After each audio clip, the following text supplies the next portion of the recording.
In 2014, I was stuck in a vacuum of depravity because I had been playing the Persona franchise and shirking any and all responsibilities I had at the time. I wasn't really into any modern games, I just needed stupid shit like this in my life. But I did start to hear some chatterings about a game called Shovel Knight. It's a retro indie title inspired by games from the NES era, like Castlevania and Mega Man, which are two titles I grew up with myself. I'm sure by now you've seen that blue shovel-wielding knight who has horns on his head all over the internet, and definitely in every single Super Smash Bros. Poll in existence. Over 2 years later, I decided to check in on the game and see if it deserved all the praise it got, or if it should be buried.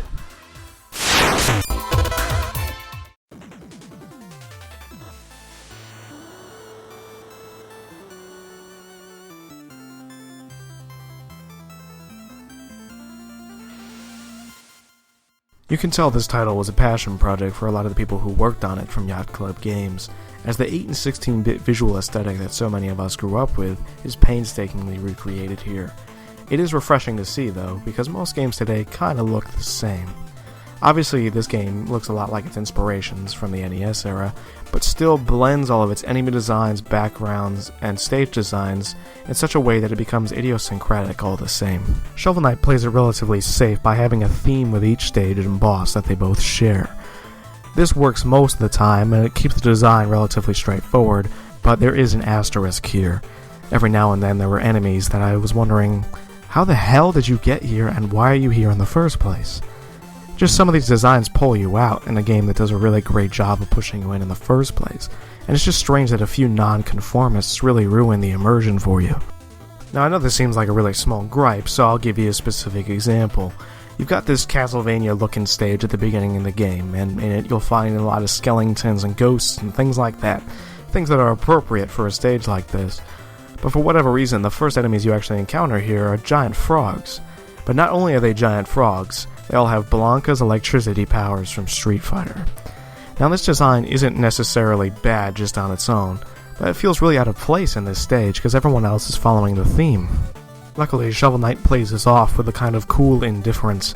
He doesn't really give a fuck that some of these enemies don't match their stages. He's being really accepting of the theater kids who just want to be different. I don't really want to spend too much time on this subject because it is a very small gripe, but I feel like I should mention it, considering I haven't seen anyone else mention it before. I'm trying to remain pretty objective here. I do want to stay on the topic of enemy design, though, because it is pretty good other than those non-conformists we talked about earlier.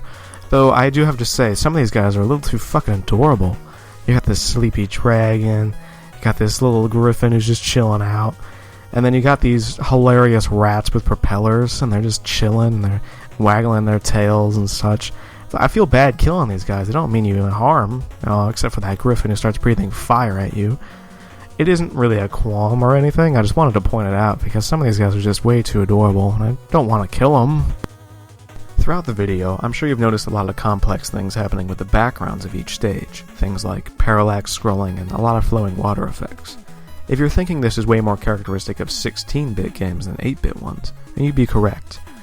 The NES couldn't really utilize parallax scrolling, though there are a few exceptions at the end of its lifecycle that used it, though rather primitively. If you're wondering what parallax scrolling is, it's when the background of a stage moves at a different rate than the foreground, which is where you're standing. Overall, it gives a better feeling of depth and can really up the presentation, but again didn't really come into play until the Super Nintendo and Sega Genesis came along. This makes Shovel Knight more of a hybrid between 8 and 16-bit games rather than a faithful recreation of either, and this is certainly not a bad thing. It allows it to employ a wider color palette, allows it to have better animation, and it doesn't limit its soundtrack, which is one of the best in recent memory. Jake Kaufman's chiptune score rounds out a game that already had a nearly impeccable retro presentation. Overall, Shovel Knight's classic aesthetic becomes one of its biggest strengths.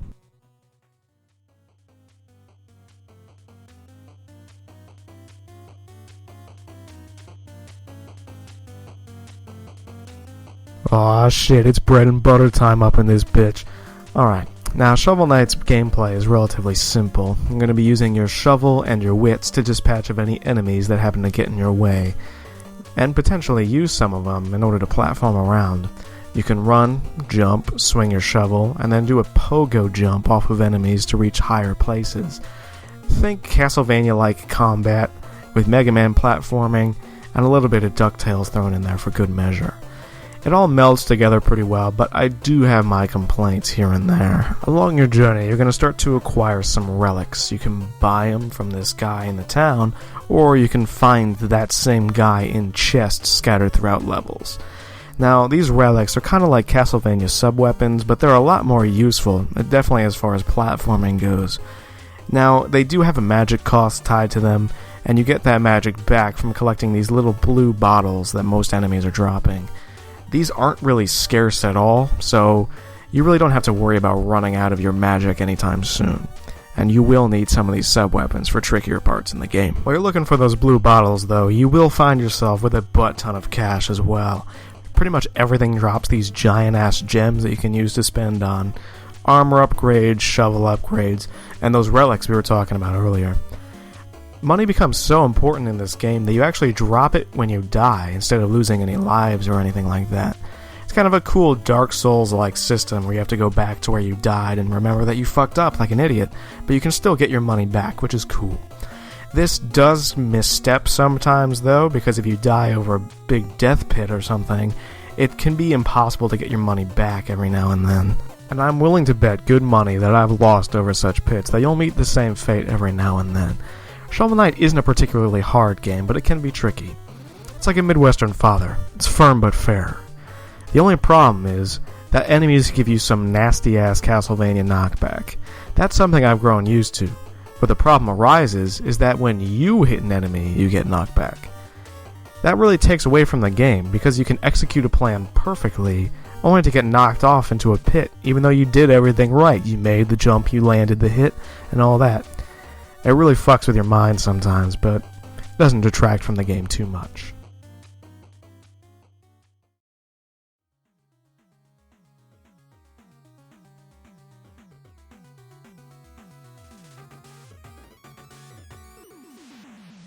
At the beginning of the video, I gave a very brief overview on what the game's overarching story is, and I'm not really going to delve into it any deeper than that, though I will give some details about who you're fighting and what drives you throughout the entire game. The game's story seems really simple, but at the end holds some real weight to it and becomes very personal. That's exactly why I'm not going to explain any more about it. If everything you've seen so far has you interested in the game, then I've done my job and you should definitely check it out. But I really don't want to spoil any story elements other than why you're going on the adventure in the first place. I do, however, want to spend some time on the dialogue and characters and how they're written in this game. This is going to bring us to the bosses that I teased a little earlier. Now, all the characters, the bosses included, are written in very particular ways and have their own character traits. They're relatively simple, but they all ultimately serve their purpose in the grand scheme of things.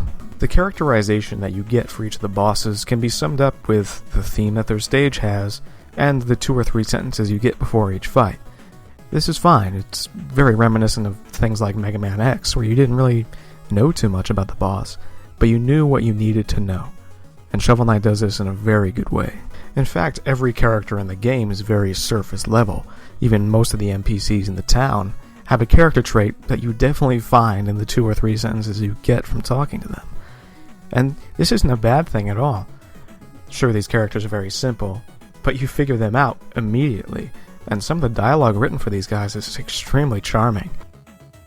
Actually, some of these characters can be a little too charming, at least for my tastes. There's just one woman that you can meet in the village, and when certain requirements are met, she'll give you a nice little dance. Sure, it's a lot of fun, and you get to see some great sprite animation, but it goes on for a little too long, again, just for my taste. The problem was, I immediately talked to her again to see if she had anything else to say, and she immediately sprang back into the dance routine like she didn't do it just 5 seconds ago. Again, there's nothing wrong with it, but it just gets a little grating when it's like, oh great, I accidentally hit the button and now I have to sit through a 10-second sequence again with no way out. It's not really a gripe, it's just a little too much charm. Charm is definitely something that this game is chock full of, and you can really tell that Yacht Club Games loved working on this project, to the point where they're still making new campaigns for it today, ones where you play as the bosses that you took down in the original game as Shovel Knight. A lot of minute characters from the villages and stuff like that come back and weave new narratives that just show how well written some of these characters were in the first place.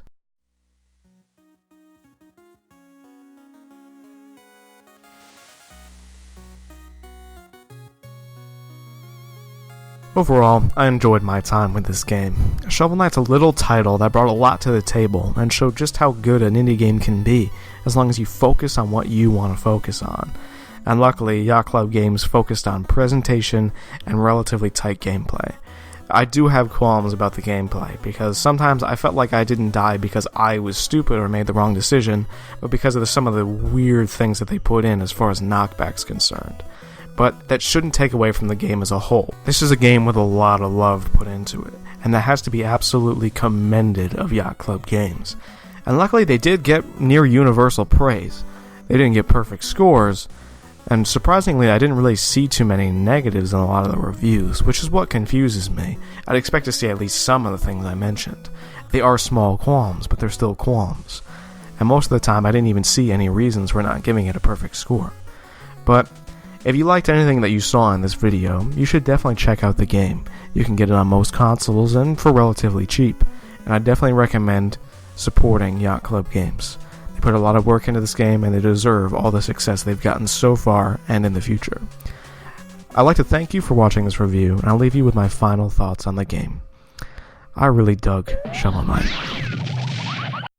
I'm sorry I couldn't resist, I'm so goofy, huh?